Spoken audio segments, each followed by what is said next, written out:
Welcome to the Long Run. I'm Joel. And I'm Christy. What are we doing today?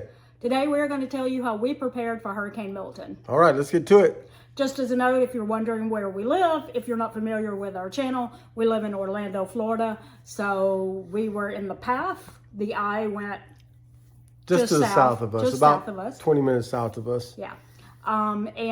We also wanted to note that we had just been out of the state for planning my brother's funeral and came back to, there's a hurricane coming. So It was not a lot of time to prepare, but we had enough time to get it done. It wasn't a lot of time, but it was enough time. So we are going to talk about the different things that we did to prepare for it, and hopefully it'll give you some tips if you face future hurricanes yourself or tornadoes, during certain times of the year, or maybe, you just know that you're in an area that may lose power at different times throughout the year. Maybe these tips or ways that we prepared will be helpful to you in the case of an emergency. Yep. All right, so the first thing was? We bought gas. Now, we did that after we got back. In our car, we rented a car to go on the trip. When we came back, our car was almost empty because I was going to fill it up the next day before we left, but we left, so I didn't get a chance to. And so we that was the first thing we did. Now, we bought gas before the frenzy started because it was still not quite forecast. It was still way over towards Mexico. It was still Saturday. So nobody was panicking yet. So we went ahead and bought gas that day.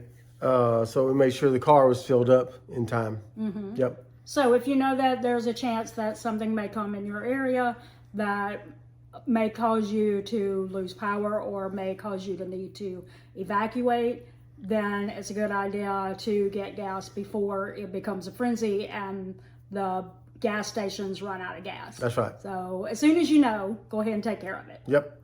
Yeah. All right. The second one is we're going to share with you what we bought for preparedness, mainly as in food and items like that, so that if we lost power, we would still have food to eat. And so we're going to cut right here, and we're going to take you over to our kitchen and show you what we bought. Okay, we're going to start right here at the front door. One thing that we did was bring in the mats off the porch so they wouldn't blow away. Yep. Right here, these are our lanterns that we use in case we lose power. It is a lantern, but it's also a flashlight.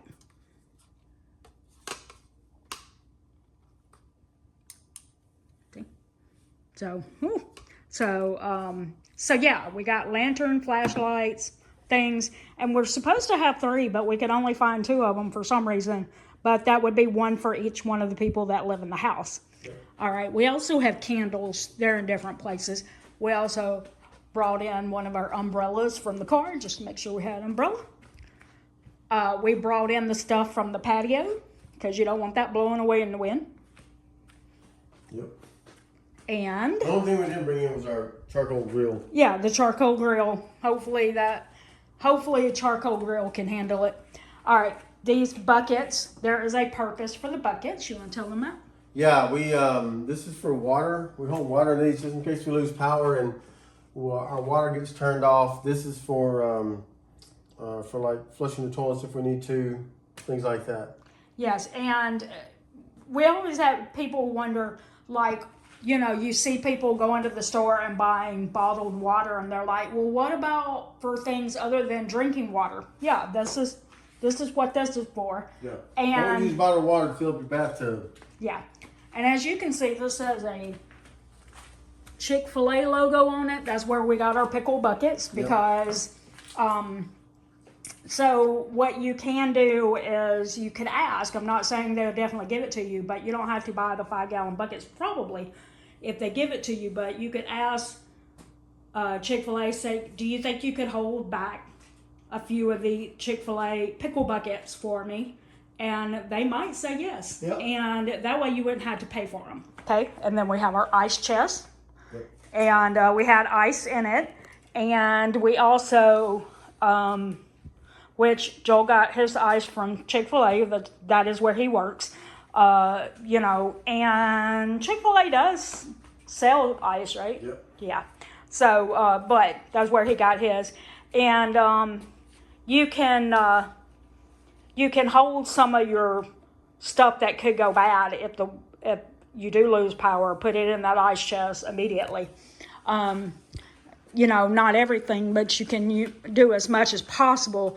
Keep your refrigerator, freezer, and all that kind of stuff closed as much as possible. So that's why you want to move things that you might be cooking in there, and then shut your refrigerator and freezer back so that you're not holding it, like going to it every few minutes trying to find something to eat or something like that. Have it in the ice chest so you don't have to keep opening the refrigerator and the freezer. Okay, see, we actually bought this last year for our hurricane stockpile, and as you can see, we've not used it. We haven't even opened up because we haven't lost power. So we bought these because it is good to have something that would be like, you know, electrolytes or something like that, so that you have something besides just water to drink. So we got this at Sam's Club. We also bought paper plates. And again, that's one of those things, is just so that you don't have to worry about washing. You don't want to use all your water on washing dishes if possible. So these are emergency ponchos. Walmart sells them in a bundle of, I think it's like 12 in the pack, which is usually a good deal. But that's just in case you have to get outside. Hopefully you don't, but if you do, you can use emergency ponchos. We got chicken breast. That's always a good thing to have in a stockpile. We have some a variety pack of nuts. It has peanuts, honey roasted peanuts, and cashews, and honey roasted is the best. This is Joel's stuff. I don't like that stuff. I don't even like the way it smells, but he does. So, all right, and we got some tortilla shells because we could put these on our grill and make some quesadillas or something like that. And we got some chips, we got some protein bars, we got some Rice Krispie treats, and for some reason we opened that. This is an ice pack, which is good to have in the freezer as well as just the ice. We got 2 packs of bread in case we needed to. We have peanut butter and jelly. We didn't pull it out, but we do. And so there's that. And we also got these little muffins because you wouldn't have to keep them refrigerated. Okay, let's see. Anything else in here? No. Just a few things outside. Let's talk. We've had these in here for a couple of years now. We just buy water, put them in here and freeze it. It helps keep the freezer cold if the power goes out. That's right. You want some things in there that are solid iced like that, so that it keeps your freezer as cold as possible for as long as possible. So we do have that. We also have, how many cases of water? We have 3, one for each of us. One for each of us. And another little tip for you that we didn't mention is that you want to run your refrigerator temperature down As low as you can get it. as low as you can get it, because that way everything's colder if the power goes off, as well as your air conditioner. Yep. You want to turn your air conditioner down. And the only other thing we have to show you right here is our grill is under this cover. And we also bought some charcoal so that if the power went out, we could use our charcoal grill without any problem. And that's how we prepared for Hurricane Milton. The house that we live in is actually a townhome. There's a cluster of about 8 or 10 townhomes right here on our street. And so we're right in the middle of all the townhomes. Yeah. So also the outside, at least the first floor of these townhomes are built with cinder blocks. So they're a lot sturdier than what we normally do. And for houses to be built in hurricane zone, they have to be built to a certain code, to a certain hurricane code. And that makes them a lot more sturdier than houses you would find anywhere else that are not in a hurricane zone. Now, being a newer build as well, they have continued to learn, more techniques and ways to build so that it makes it stronger as well. So one of the benefits was that this is a newer build in comparison. We actually live in a community that is kind of fairly new, and so most of the places in this community are new anyway. So or newish, I would say, like what, in the last 10 or so years. Yeah, this one was built in 2016. So 2016, yeah. So 8 years old. Again, by learning from prior hurricanes, they've learned how to make them stronger. Not that it's impossible for us to have anything. And this is really, I guess we should say that this is not really a tip of something that you can do, but if you ever have to move and you live in an area that may deal with what do you call it? Natural disasters, then look in that area and see, what, before you choose a place, is this place up to code? Does it, how sturdy is it? Like he said that about the townhouses, and we're in the middle. Normally when people get a townhouse, they want the end one so that they don't have neighbors on both sides. But I mean, if it's a really well built one, you're not going to hear your neighbors on either side. Yeah. You might be in a good position if you're in the middle. That's right. So maybe outside isn't always the best, but it could be. That's right.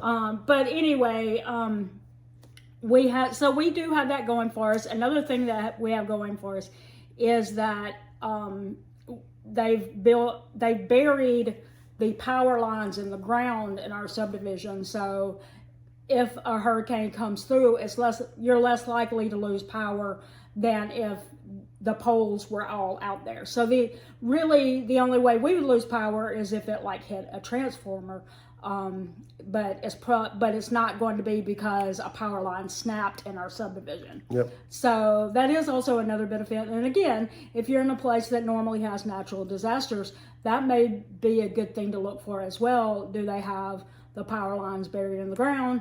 Especially if you're looking at a hurricane area, a lot of the newer subdivisions and stuff like that are making that decision to bury their power lines under the ground. So. Yeah.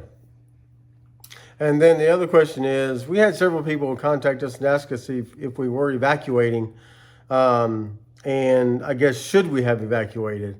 There was only a mandatory evacuation for people on the coast, on the west coast of Florida, around Tampa, Sarasota, Bradenton, that area. And then on the east coast, as the hurricane went through, it was still a category 1 as it went off the east coast. So there were some evacuations for the east coast around Daytona, Cocoa Beach, Melbourne, those areas there had mandatory evacuations as well. There were no mandatory evacuations for our area. And so the old adage is you run from water, you hide from wind. And so we were going to get more wind than anything else. We weren't going to get any storm surge here, but if we got storm surge here, then we really need to run for the hills. That is quite a storm surge, yeah. That's quite a wave to get an hour and a half inland. Yeah, we're almost 2 hours away from Clearwater and the Tampa Bay area out on the bay. And then probably an hour away from the East Coast. So it'd take a pretty big storm surge to get over here. Anyway. Yes, and it's not impossible. We had 2 tornado warnings. So the wind and rain can cause problems for us inland, but it's not as dire. And in fact, a lot of times the West Coast and the East Coast, when they evacuate, instead of going north or south, they come in and they go to Orlando. That's right. So this is actually a place that they evacuate to, because this is, like I said, not impossible, but a lot safer than if you stayed on the coast. Yep. And so it would have to be a pretty bad situation for them to put a mandatory evacuation on Orlando. That's right. And so should we have evacuated? There are a couple of things that we look at when we decide whether or not we're going to stay or not for a hurricane. Number one is, where's it going? With Helene, we did get some tropical force storms winds off of that one, but it went just off the coast and up into the Big Bend of Florida. So we didn't need to evacuate from that one for sure. And then we look at the intensity of the storm once it gets to us, not when it hits land. Now, or when it's even out in the Gulf. Now, this one got up to 180. I think the highest clocked winds were 185 miles per hour, which makes it a Cat 5. And I think that was as high as they could read, so it could have gotten even higher than that. But anyway, all the forecasters were saying, well, it's going to hit some wind shear before it gets here, and it's going to weaken a good bit, probably down to a Cat 3 by landfall. By landfall. And so we don't really look at what it's going to be when it gets to landfall. We look at what it's going to be when it gets here. And so it was still forecasting that it was going to be a Cat 1 when it came over Orlando, and we could see it kept with every update, it kept jogging a little bit south of us. They call it wobbles. Yeah, it wobbled a little bit, so we kept seeing it was going to go south. The eye wall was going to go south of us. Now, when you think about it, when say it's going south of us, that doesn't mean the whole thing's going south of us. It just means the eye wall is going south of us, and most of the winds are right around the eye wall. The highest winds right around the eye wall, and so they were still forecasting a Cat 1 when it got to us. We've been through a Category 1 before a couple years ago, 2 years ago when Ian came through. Yeah. And so we kind of know what that's going to be like. Just as an added, we've also been through Hurricane Harvey when we lived in Houston, Yeah. and Hurricane Katrina when we lived South Mississippi. Yeah. So, and we were a couple of hours inland, and by the time it got to us, it was still a hurricane, but it wasn't. Yeah. Yeah, it was probably a 1. Yeah. So we've been through ones several times. And so the good thing about us, like Christy says, that we're kind of in the middle of the state. And so as hurricanes come in, they rarely come in on a straight line like this. It's more almost always kind of like in a diagonal like that. So it has time for it to break up before it actually gets to us. So for a storm to be a Cat 3 or Cat 4 when it gets to us is very, very, very unlikely. I think in thinking about should we evacuate or not, probably nothing, anything less than a Cat 3 would probably not require any evacuation from us. We'll just kind of hunker down. We didn't heard that a million times over the week. Yeah. Get our supplies, and because like she said, we're very few times are we going to be out of power unless something blows at the substation, the electrical substation, which is right over here behind us, probably about 3/4 of a mile behind us. And so everything is buried here, so we're less prone to power outages in this area. Yeah. We got winds probably in the upper tropical storm to lower hurricane force winds, probably around 75, 80 maybe. And in the middle of the night, we didn't lose power, and we were thankful for that. Some people did lose power for a little bit. We lost power at the restaurant for a couple hours before they got all that turned back on. But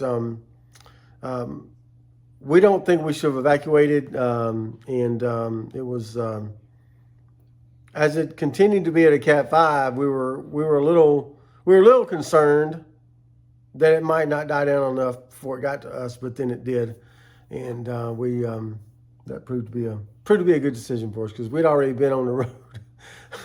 We'd already been on the road for a few days before that, and we didn't really want to be back on the road again. So yeah, I will say when we lived in Houston and Hurricane Harvey came through, that was much more terrifying than this any hurricane that we've experienced here, and that is just because the right outside of the apartment we lived in, that transformer blew during Hurricane Harvey, and that was pretty scary.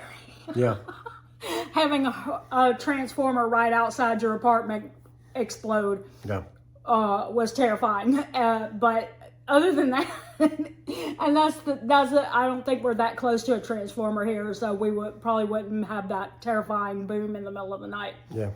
But anyway, so the point is that we're blessed so far with the hurricanes that have come through here, that we have not had damage which we don't own our home, we rent, so it would be somebody else's responsibility to fix it if they did, but we haven't had any damage and we haven't lost power. But as you can see, we still take it serious and we plan ahead for it and assume that we will lose power or something like that, you know. So, and that's really the thing that we would say most. If you're in an area that could experience any kind of natural disasters or emergencies throughout the years for whatever reason, then, you know, prepare ahead, you know, and the more you prepare ahead, the less you have to stress out and go trying to find things on the shelves that may not exist anymore because it may have been already bought out, or, you know, you can't get gas because there's no gas to have or anything like that. Like, just when you know something's coming, make sure you have it. If you can already have a hurricane stockpile in place, then that's the best decision, or whatever kind, like if there's blizzards in the winter or potentials for a tornado that might knock out your power, earthquakes, or whatever you may experience where you live, just having a little stockpile to get you through if you have lost power, it's a good decision. That's right. I want to thank everybody for their thoughts and prayers during this time. Everybody reached out to us. We appreciate that. We're going to put a link down in the description below for a charity you can donate to if you'd like to donate to hurricane victims, not only here in Florida but also up in North Carolina, Tennessee, and anywhere in between. Yeah, anywhere in between. Yeah. So that link will be down in the description box below. Click that if you'd like to. Drop us a comment below and let us know what your threshold would be for evacuation during a hurricane. We'd like to know that. Also, if you could think of something that maybe we haven't ever thought about that we need to have in our stockpile, you know, feel free to share with us. We may have not thought of it. That's right. Yeah. All right, that's going to do it today for the Long Run Hurricane Edition. I'm Joel. And I'm Christy. Don't forget the long run. Give yourself a little grace. Bye.